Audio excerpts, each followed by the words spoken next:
So we've already talked about what the kidneys do, but now we really want to get into the significance. Why do the kidneys do what they do? So this is going to be all about kidneys and helping maintain homeostatic balance. So one of the very first things or key roles of the kidneys is to help maintain the water-salt balance. The liver is going to be responsible for producing urea. Muscles make creatinine, and all of the body cells are going to make uric acid. These wastes are going to be carried by the cardiovascular system to the kidneys, which then excrete them. So all of our different areas in our body are going to be producing all of these different metabolic wastes, urea, creatinine, uric acid. And what we need to do is find an efficient way to get them out of the body. This can be done through the kidneys to help excrete them. They are going to be assisted by the sweat glands in the skin. Now, the sweat glands in the skin are also a way by which we can maintain that homeostasis because we can excrete sweat, which is a mixture of water, salt, and some urea. In times of kidney failure, urea is actually going to be excreted by the sweat glands and form uric frost or uremic frost on the skin. You could actually see that urea start to crystallize on the skin. So like I said, we're trying to maintain that water-salt balance. It's a very important function of the kidneys. Most water in the filtrate is going to be reabsorbed into the blood, which is going to help concentrate our urine down. The more dehydrated an individual is, the more concentrated their urine becomes, because the more the body is trying to conserve the water that is found in the bloodstream. The more hydrated you are, you'll tend to see that much more urine is produced, and it will be less concentrated because the body has a sufficient amount of water to help maintain homeostasis. So like I said, most water in the filtrate is going to be reabsorbed into the blood and help concentrate that urine. All parts of the nephron and the collecting duct are going to participate in the resorption of water. So we're going to see that all throughout the nephron. Now, the reabsorption of salt always precedes the resorption of water, which is going to occur by osmosis, meaning that like I said, as you reabsorb the salt, the water is going to follow behind that salt. Like we talked about with the hypertonic, hypotonic, and isotonic solutions. If we have a very, very high salt concentration, so if salt is moving from areas of high concentration to low concentration, water will do the same as well. So during the process of reabsorption, water is going to pass through the water channels within the plasma membrane called aquaporins. More than 99% of the sodium filtered at the glomerulus is going to be returned to the blood. The kidneys are also going to excrete or reabsorb other ions like potassium ions, bicarbonate ions, magnesium ions as needed. And this is all going to be regulated by hormones. Hormones are going to regulate the reabsorption of sodium and water at the distal convoluted tubule. So once we get towards the end, we're going to see hormones start to play a very important role in regulating that water-salt balance. And this is going to play a very important part in regulating our blood pressure. So, for example, aldosterone. We're going to talk about that a little bit later this semester, but aldosterone is a hormone that is secreted by the adrenal glands. It's going to help promote the ion exchange at the distal convoluted tubule.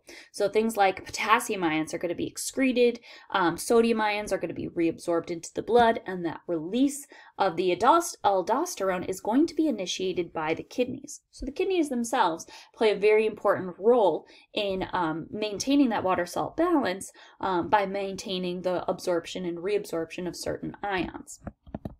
So because they're playing with the absorption or resorption of water, we're going to see that kidneys play a very important role in maintaining blood pressure, maintaining blood volume, and therefore blood pressure. So if the blood volume or blood pressure falls too low for the filtration to occur properly, the juxtaglomerular apparatus, so that's just a region of contact between the afferent arteriole and the distal convoluted tubule, in this region, if the blood volume gets too low, the juxtaglomerular apparatus can respond by secreting renin. Renin is an enzyme that just leads to the secretion of aldosterone by the adrenal glands. So basically, we're just kicking on or turning that hormone switch on. Once we start producing that hormone, we're then producing those chemical signals that can help encourage the reabsorption of ions and water. So the urinary system actually plays a huge role in maintaining homeostasis, not just in the circulatory system, but throughout the whole body. And so this slide does a really amazing job of talking about how the urinary system helps maintain homeostasis for the nervous system, respiratory system, endocrine system, integumentary, muscular system, digestive system, and the cardiovascular system. So I do want to encourage you to read through this slide, spend a little bit of time with this, going over how each one of these systems works with the urinary system to help maintain homeostasis. All right, and then here is another slide that I just want to encourage you to spend a little bit of time with. I know it kind of works really well with a previous section when we talked about the production of urine, but this is going to help show how water is going to be filtered out. So water is originally moves out of the bloodstream and into these proximal and distal convoluted tubules, and at this stage we're going to see the water is flowing out of the loop of Henle. We're going to see, or the loop of the nephron, we're going to see that water is moving out. Sodium chloride is also going to be moved out, filtered back into the bloodstream. Water is being removed and put back into the bloodstream at this point. And then as we are moving down through the collecting duct, we're going to see that water is being water and urea and any excess metabolic wastes that were not returned to the bloodstream at this stage are going to be excreted and filtered out of the body at this stage. So not only does the urinary system play an important role in maintaining the homeostasis of our blood pressure, but it also helps maintain pH for the body. Normal pH for body fluids is like 7.5 to 7.45, so that's like ever so slightly basic. This is the pH at which our proteins, like cellular enzymes, can function properly. Alkalosis is what occurs if the blood pH moves above 7.45, meaning that the blood becomes too basic.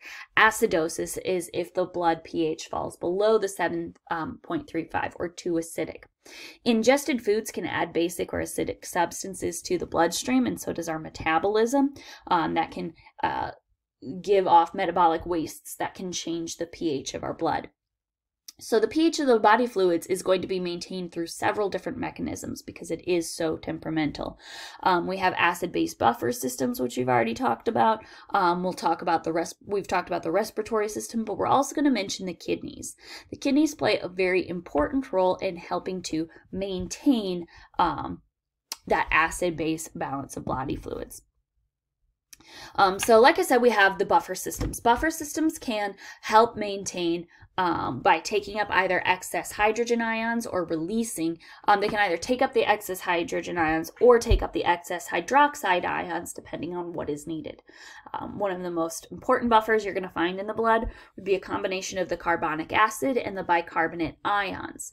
The carbonic acid can break down into bicarbonate ion to take up extra hydroxide ions, or it can pick up extra hydrogen ions, depending on what is needed.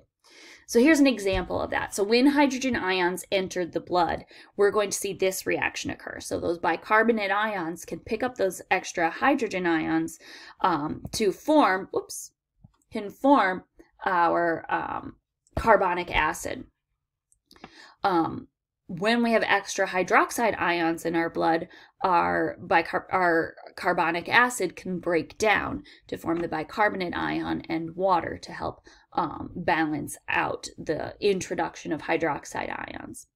However, this can be a bit much. It is possible that we can overwhelm our buffer system. We can add so many hydroxide or hydrogen ions that we just completely overwhelm. We use up all of our buffers, and we're still starting to see an increase in the acidity of the blood. So we can use our respiratory system. We can help maintain that pH of the blood constant by using the respiratory system. So inside of the lungs, we can actually use the introduction of carbon dioxide to help reduce or bring back form more of that carbonic acid. So increasing your breathing rate can rid the body of those excess hydrogen ions. And so you can either increase your action, so like by breathing more, you can get rid of the carbon, you could get rid of the carbon dioxide, introduce more oxygen, or by breathing into a paper bag, which is what people could typically do when you start to hyperventilate. You breathe into a paper bag. In that case, you're actually introducing more carbon dioxide into the bloodstream to help regulate or decrease your blood acidity, you're decreasing the acidity, but you're increasing the pH. You're making it a more alkaline environment. So that's the respiratory system. The kidneys also play a very important role in helping maintain pH. They're going to be a lot slower, but they are more powerful. They can affect much greater change than using the simple buffer or respiratory systems. And they can do this by ultimately resorbing and excreting the actual ions themselves. So if the blood is acidic, the hydrogen ions can just be excreted from the urine. They can just be, or excreted from the circulatory system out through the urine. Bicarbonate ions can be reabsorbed. Ammonia also provides another means of buffering, and it can help remove those hydrogen ions in urine. So the kidney can also help with other systems. For example, the kidneys are responsible for secreting erythropoietin, which is a hormone that stimulates the production of red blood cells in the bone marrow. It can also help regulate the amount of calcium ions that are found in the blood by converting vitamin D into its active form, which is needed for calcium absorption in the digestive tract. They can also help regulate the excretion of the electrolytes, like calcium. The kidneys can also regulate sodium and potassium content of the blood. Those ions are going to be needed for nerve conduction and contraction of the heart and other muscles in the body. So they do play a very important role in helping maintain the nervous and muscular systems as well. All right, so after this, you should be able to just describe the differences between dilute and concentrated urine, describe the action of those hormones that are used to influence urine production. We didn't talk extensively about these hormones. I would like you to just review them in this section, but we will talk more extensively about hormones in our endocrine system. So for now, just review this very lightly, but then move on.